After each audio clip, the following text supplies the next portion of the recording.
Alors effectivement, il y a plusieurs aspects pour la fratrie. D'abord, ils subissent eux-mêmes de la violence. Donc ça, l'idée, c'est pour ça que j'ai parlé des verrous à molette avec serrure dont les parents possèdent la clé pour, déjà protéger de la violence, la fratrie. Parfois, ça peut être compliqué. Donc apprendre, enseigner à l'enfant, à la fratrie que, quand il remarque que le frère ou la sœur commence, à monter dans la crise émotionnelle, là, il faut sortir et aller s'abriter dans sa chambre. Donc déjà, les protéger de la violence de l'enfant, qui a développé les comportements tyranniques. Donc là, on parlait de la violence physique. Il y a aussi la violence, verbale et psychologique, hein. Beaucoup d'enfants qui ont des comportements tyranniques ont des propos extrêmement méprisants, dénigrants, systématiques pour la fratrie et donc là, c'est vraiment important aussi, de bien expliquer, à la fratrie que c'est inacceptable. C'est important aussi de proposer à la fratrie de consulter, pour eux-mêmes, un psychologue, d'aller voir aussi éventuellement, moi je reçois des fratries avec les parents pour, compléter les explications que les parents peuvent donner, à la fratrie. Pour les accompagner et si la fratrie est en souffrance, il peut être nécessaire ponctuellement, temporairement, qu'ils aient aussi, un suivi avec un psychologue qui connaît aussi les comportements tyranniques et qui va, vraiment aider, personnellement chaque enfant de la fratrie qui en a besoin.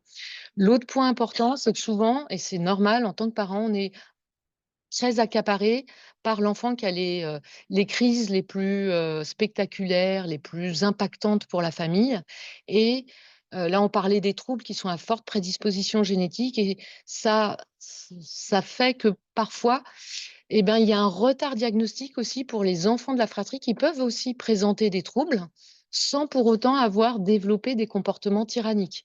Donc ça aussi, c'est un point d'attention, vraiment, sur lesquels on doit tous être vigilants, nous les professionnels. J'interroge toujours les parents voilà, sur les autres enfants de la fratrie, comment ça se passe à l'école, comment ça se passe avec leurs amis, comment ça se passe avec les parents. Essayer d'observer et au moindre doute, on demande aussi un avis spécialisé, hein, parce que le TDAH, par exemple, les troubles des apprentissages, le trouble du spectre de l'autisme, pardon, c'est des troubles à forte prédisposition génétique et les enfants de la fratrie ont peut-être un trouble moins sévère, heureusement, mais un trouble qui nécessite aussi parfois d'être pris en charge, spécifiquement. Donc l'idée, voilà, c'est d'abord protéger de la violence physique, protéger la fratrie de la violence psychologique, proposer à la fratrie, aussi d'avoir, un accompagnement psychologique pour eux-mêmes, accueillir ces enfants aussi, voilà, pour compléter les explications qu'ont ont pu donner, les parents. Et ensuite, effectivement, ne pas oublier, hein, d'aller chercher chez les enfants qui hyper accommodent, s'ils n'ont pas eux aussi des difficultés ou des troubles et qui sont eux aussi dans l'hyper, adaptation et l'hyper accommodation. Voilà, de pas trop tarder, que ça soit pas l'adolescence quand là, c'est trop difficile et la fratrie, qui avait longtemps pris sur soi, épuisée, voire avec des symptômes de stress post-traumatique, hein, ça peut exister, décompense à un moment où, on s'y attend pas parce qu'on est tellement accaparé par l'enfant qui a les comportements violents, les crises les plus spectaculaires. Donc c'est difficile, c'est un défi là encore pour les parents. Oui, peut-être ajouter, ce que nous on observe, en fait, pour la fratrie, dans les familles où les parents arrivent à mettre en place la méthode, c'est très rassurant pour la fratrie parce qu'ils passent de voir ses parents, comment dire, dépassés par le comportement complètement. Et ça, c'est très déstabilisant pour la fratrie. Ils passent de voir ça, à avoir des parents qui sont mieux ancrés, qui sont plus seuls. Ça, c'est très important. Le réseau de soutien est très rassurant pour la fratrie. Donc, en fait, la méthode qui a en premier lieu comme objectif de changer le comportement des parents aura par conséquence, par ricochet, plus tard, un effet sur le comportement de l'enfant qui présente ce comportement, mais aussi sur la fratrie.